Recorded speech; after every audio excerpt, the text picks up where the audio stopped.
예, 한국당이 오늘 당 대표를 뽑습니다. 며칠 전에 뭐 고향의 백석호에 그 언론에 그대로 읽었는데, 그래서 고향에도 그런 게 있나, 부산에 그런 게 있는데 했는데, 고향은 킨텍스죠.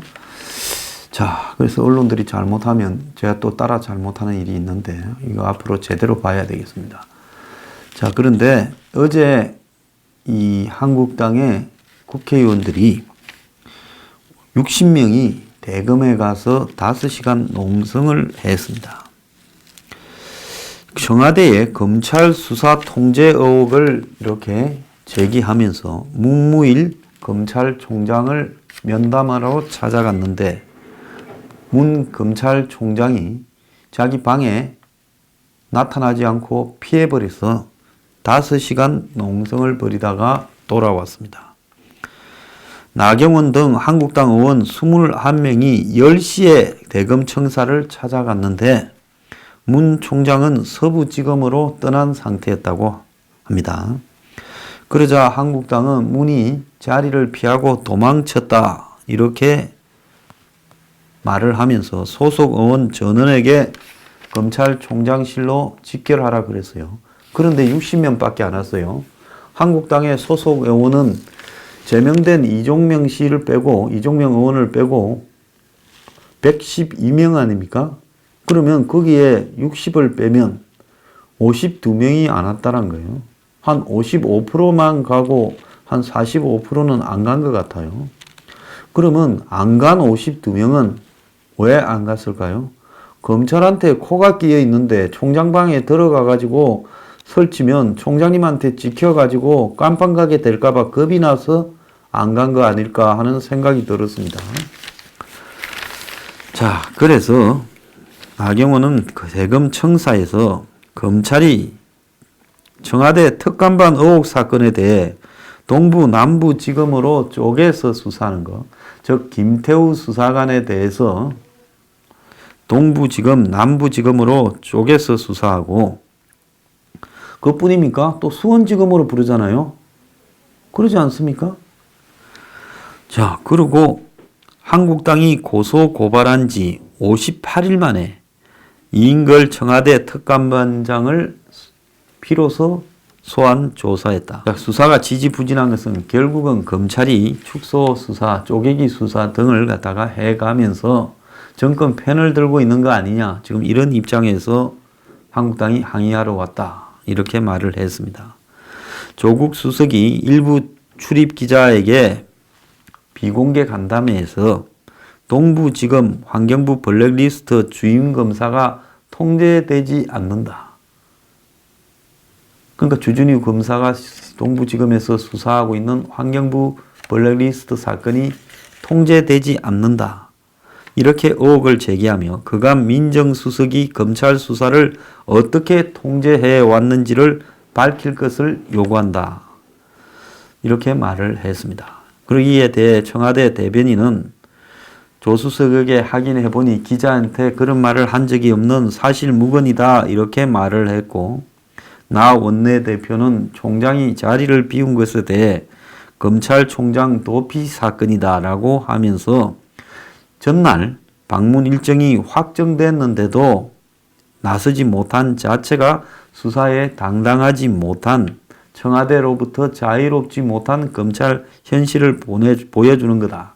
이랬고, 검찰은 의도적으로 피한 게 아니라 전날 사실을 들었지만은 총장에게 보고하지 않았다. 이렇게 말을 했습니다. 자, 검찰총장이 국회의원이 60명이나 자기 방에 와 있는데 얼마나 바빴는지 모르지만은 그 자리에 오지 않았다는 것은 그야말로 지금 검찰총장이 야당 의원들을 항의를 면담해주고 이야기를 나누는 것 자체가 청와대에 찍힐까봐 겁을 먹어서 저런 행동을 하게 만든 것이 아닌가, 이렇게 저는 보고 있습니다. 정상적인 나라라면 야당 의원 60명이 검찰총장 방에 가서 5시간 반 농성을 하는 것도, 이것도 엄청난 사건이죠. 미국에 만약에 상하원 의원 60명이 미국의 연방검찰장 방에 가가지고 농성을 하고 있다면 이건 아마 엄청난 사건이 될 거예요. 한국이니까 이런 일조차도 자연스러운 겁니다. 이 정권이 지금 조국 민정수석 이하 민정비서관실부터 총동원되어서 드루킹 사건부터 김태우 사건, 지금 신재민 사건, 손혜원 사건, 문재인 딸 출국 사건 등에 어떤 짓을 하고 있는가를 세상이 다 알잖아요. 그러면서 공격이 최선의 방을 하고 지금 야당 의원을 비롯해서 정권에 반하는 사람들을 손을 보겠다고 온갖 공갈 협박과 실질적인 적폐청산이라는 이름 하에 그냥 걸리면 걸리는 대로 다 깜빵에 쳐넣지 않습니까? 깜빵에서 정부 하나 꾸리도 될 만큼 화려한 멤버들이 징역 100년 이상을 이렇게 살고 있지 않습니까?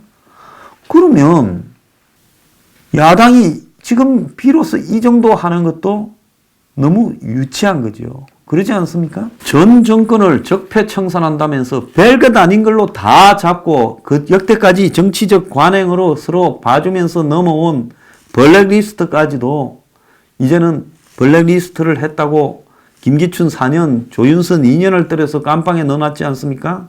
김기춘 전 실장 같은 경우는 지금 심장병이 있어서 감옥에서 급사할 수 있으니까 보석으로 좀 풀어달래도 안 풀어주고 있어요. 고령자를요. 자, 그렇게까지 하면서 저것들이 역시 블랙리스트를 만들어서 전 정권에 임명된 사람을 다 내쫓고 협박하고 그리고 새로 집어넣을 놈들한테는 면접 질문을 미리 알려줘서 채용 비리를 저지르지 않았습니까? 이제 블랙리스트 사건이 채용 비리가 되고 있어요.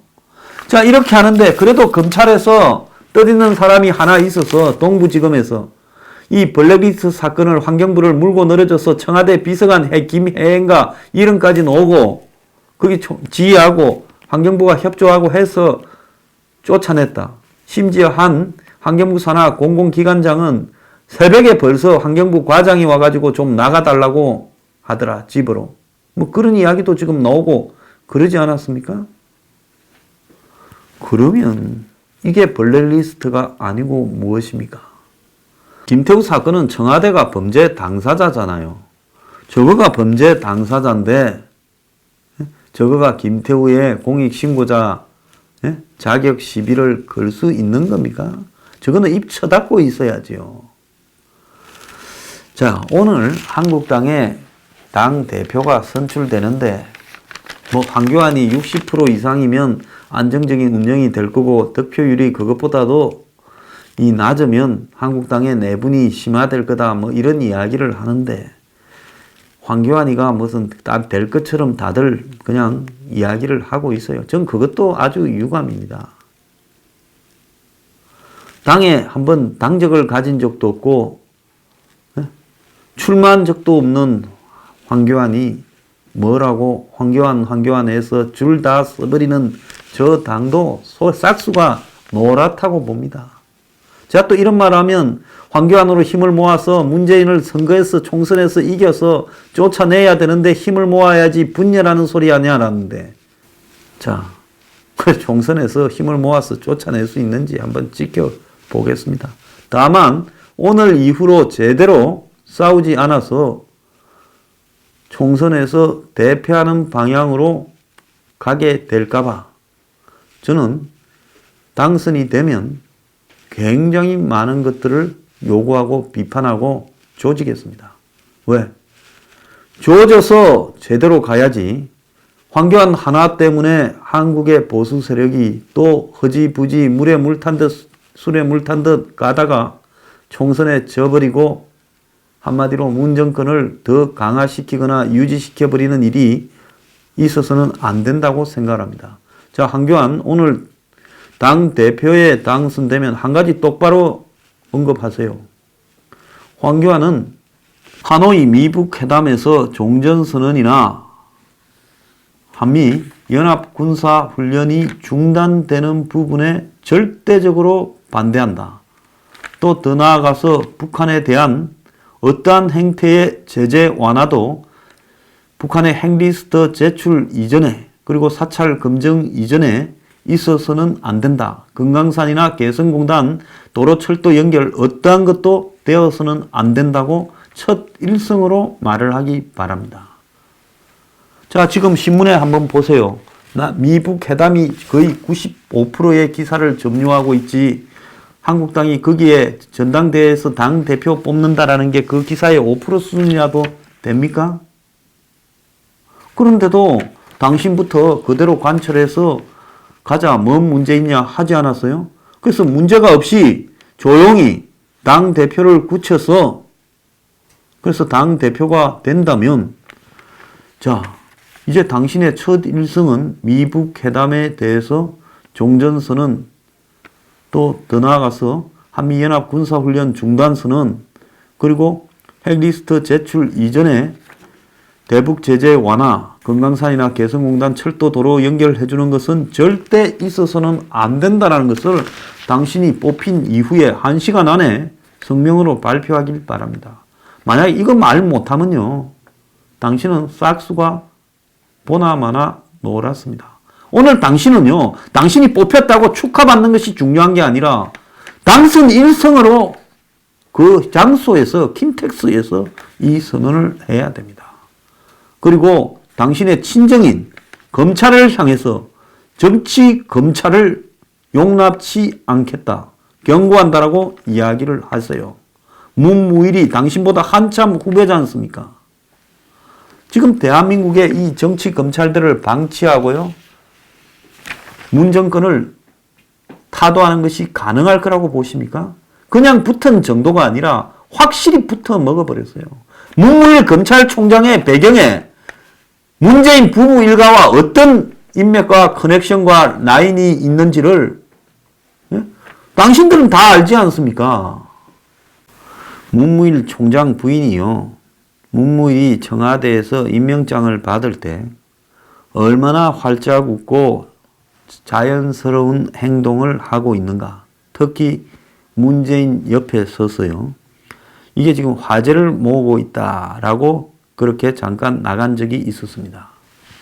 자, 문무일 부인은 손혜원이라고 하는데요. 숙명여고 출신으로 지금 김정숙, 손혜원 등 이 숙명여고의 인맥 속에 포함되면서 개인적으로는 상당히 가깝다라는 이야기까지도 나오고 있습니다. 그래서 숙명여고 출신으로는 김정숙, 손혜원, 그 다음에 청와대 조현옥 인사수석, 그리고 문무일 검찰총장 부인 최정윤, 그리고 조윤재 주미대사 부인 우선혜, 이런 사람들이 숙명여고 출신이고, 백경희 과학기술심의위원장도 숙명여고 출신으로 조현옥 인사수석과 동기다. 자, 그래서 이 숙명여고 인맥들이 지금 문정권에서 요직에 다 발탁되었고 유지되고 있다. 이런 말들이 지금 한간에 바다한데 그 속에서 검찰총장 부인이 임명식 때 얼마나 활짝 조국과 문재인 옆에서 자연스러운 표정을 보였는가 하는 모습이 그 사진으로 나와 있습니다. 아마 사진 나갔을 겁니다.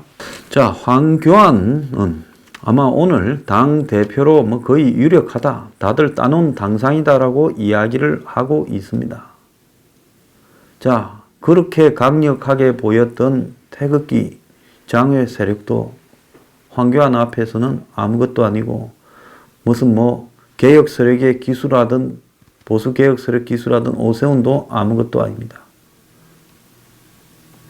자, 황교안이 언제부터 당에 그렇게 권한이 유지되어 있었는지 또 황교안의 힘이 언제부터 그렇게 컸는지 모르지만은 한국당이란 당 자체가 좀 될만하면 그 앞에 가서 다 줄을 서고 솔직히 말하면 한국당의 지지자들도 될만하면 줄을 다 씁니다. 말은 그렇게 이야기하겠죠. 지지율이 1위가 나오니까 이낙연이한테도 이기니까 황교안이 그래도 중심으로 단결하면 정권을 되찾아올 수 있지 않겠냐. 그럼 제가 물어보겠습니다. 총리를 했던 사람 중에 대통령 된 사람 있냐? 예? 먹문들 중에 대통령 된 사람 있냐? 검사 중에 대통령 된 사람 있냐라고 묻고 싶습니다. 자, 그래도 될 수도 있겠죠. 항상 처음 되는 사람이 있으니까요. 문제는 뭔가 하면 황교안이 완전히 머리끝부터 발끝까지 황골탈퇴하지 않고 법무부 장관이나 총리할 때나 변호사 할 때처럼 검찰에 있을 때처럼 하면 죽었다 깨어나도 그럴 일은 없을 거라고 제가 장담을 합니다. 첫날 축하를 못해서 미안한데요. 제 심사가 별로 축하하고 싶은 생각이 없습니다. 그리고 한국당의 김진태 이번에 의원이 나름대로 투쟁을 이렇게 깃발을 들었는데 그런 투쟁 이슈가 겉으로는 마치 한국당을 강경 우파 세력이 접수한 것처럼 보였지만은 실제 결론은 그것이 영향을 전혀 미치지 못한다라는 사실을 확인해서 그것도 또한 한국당에 지금 벌어지고 있는 겉다르고 속다른 현실이다 싶어서 그렇고요. 오세훈은 본인이야말로 개혁보수, 신보수 이야기를 하고 그래 말을 했지만은 본인의 진정성을 대중들이 전혀 인정하지 않고 있는 한계에 부딪혔다라고 봐야 되는 겁니다. 처음부터 그 날짜가 뭐라고 좀 미뤄서 하고 전부 모여서 미북회담 반대 투쟁 나서고 하면 될 건데 날짜 못 바꾼다고 해서 5명이 중간에 빠져버리고 토론도 제대로 하지 않고 TV 중계도 제대로 하지 않고 그러면서 후보들을 이름으로 압축시키려고 하고 이런 선관위나 한국당 김병준 비대위 다 틀려먹었습니다. 자, 그래서 이 처음에 들어선 지도부에 뭐 제가 악담은 그만할 거니까요. 일단 미북 회담의 입장 밝혀라. 그리고 정치 검찰에 경고해라. 당신 경찰 선배니까 더 잘할 수 있을 거 아니에요. 그건 못하면요. 번호만 합니다. 그냥 일찌감치 또 비대위 새로 만들어야 될 겁니다. 좌파들은 한국당을 보고 9,473명의 블랙리스트다. 이거는 뭔가 하면 누구를 자르거나 내보내거나 뒷조사를 한 게 아니라 그야말로 이 문화예술가들한테 무슨 정부 줄 돈 뭐 제재 지원 대상에서 배제했다 블랙리스트다 하는데요. 솔직히 한번 물어봅시다. 그럼 이런 식으로 따지면 지금 종편에 출연하는 과거 저와 같았던 행태의 이런 패널들이 지금 이 정권 바뀌고 난 뒤에 전부 배제되어 있습니다. 저도 제 방송에서 뭐 하나 폭로하고 나면 방송국에서 연락 와서 오지 마십시오 하는 일을 숱하게 겪었고 또 지난주 이번 주도 겪고 있습니다. 그럼 이게 뭘 의미하느냐? 이건 블랙리스트 아니에요? 아니 예술인이 꼭 정부 돈 받아서 예술해야 되고 그런 겁니까? 그래서 여기서요 블랙리스트를 물타기 하기 위해서 9,743명의 블랙리스트가 야당에 있었다. 이런 헛소리를 그러니까 과거에 민주당이 야당 때 있었다 헛소리를 한다고 해서 현 정권이 저지르고 있는 이런 형태의 진행형 블랙리스트가 그러면 문제가 없다라는 겁니까? 그러면 이 세상에 니도 나쁜 놈이니까 나도 나쁜 놈이고 우리 둘이 다 없애자 서로 없는 걸로 하자는 겁니까? 자 지금 이 블랙리스트 부분이요 이제 채용 비리로까지 번져서 자신들이 미는 특정한 인물에게 그 채용이 되게끔 있던 사람 내쫓고 그 다음에 새로운 사람 넣어서 그 사람이 반드시 되게 하려고 이제는 면접 질문을 미리 주고 환경공단 감사 뽑을 때는 청와대가 원하는 사람에게만 채용 정보를 다 몰아서 줬다는 겁니다. 환경공단이 직접 이메일을 보내서 감사 공모안이 지원하라면서 공단 1년치 업무 계획서와 면접 문항표까지 함께 첨부해서 줬는데도 서류에서 이 사람이 탈락을 하니까 2차 공모 때는 문캠프 인사에 업무 계획서를 보내는 등 또 특혜를 해줬다는 겁니다. 자, 이런 사건을 수사하는 검찰이 좀 열심히 잘 하니까 이걸 두고 청와대가 지금 말을 안 들어서 골치 아프다고 말을 하고 이런 검사에 대한 청와대의 압박에 항의하기 위해서 한국당 의원들이 찾아가니까 검찰총장은 그 부인이 숙명여고 출신의 이너서클의 아주 친한 멤버들이다. 뭐 이런 한간의 소문도 있습니다. 그래서 검찰총장 됐다 말도 있어요. 자, 그런 검찰총장이 검찰은 업무를 바르게 수행하겠다고 대검에 출근하면서 기자들한테 첫 답변으로 말을 했다는 겁니다. 그런데 솔직히 한국당이 5시간 뭐 이렇게 농성할 게 아니라 묵묵히 올 때까지 거기서 밤을 새웠어야죠. 어떤 이 사람들이 의원이 아니라 그냥 허접한 직업군이라 하더라도 자기 직업에 있는 사람이 한 명씩 깜빵에 가고, 예? 일자리를 잃고 또 이쪽만 열심히 패고 조사하고 하면 자기를 지키기 위해서라도 그런 정도의 일은 할 거라고 봅니다. 그래서 한국당 사람들 하는 꼬라지들 보면요. 저거 살기 위해서라도 목숨 걸지 않고 기껏해야 5시간 반 농성하는 게 다다라고 지금 생각되는 집단들입니다. 자, 이런 집단들을 몰고 총선에 승리하고 대선에서 정권을 되찾아오거나 보수의 일각에서 말하는 대로 문재인을 퇴진시켜요. 그 개가 웃을 이야기입니다. 자, 오늘 한국당 대표 어떻게 하는지 한번 보겠습니다.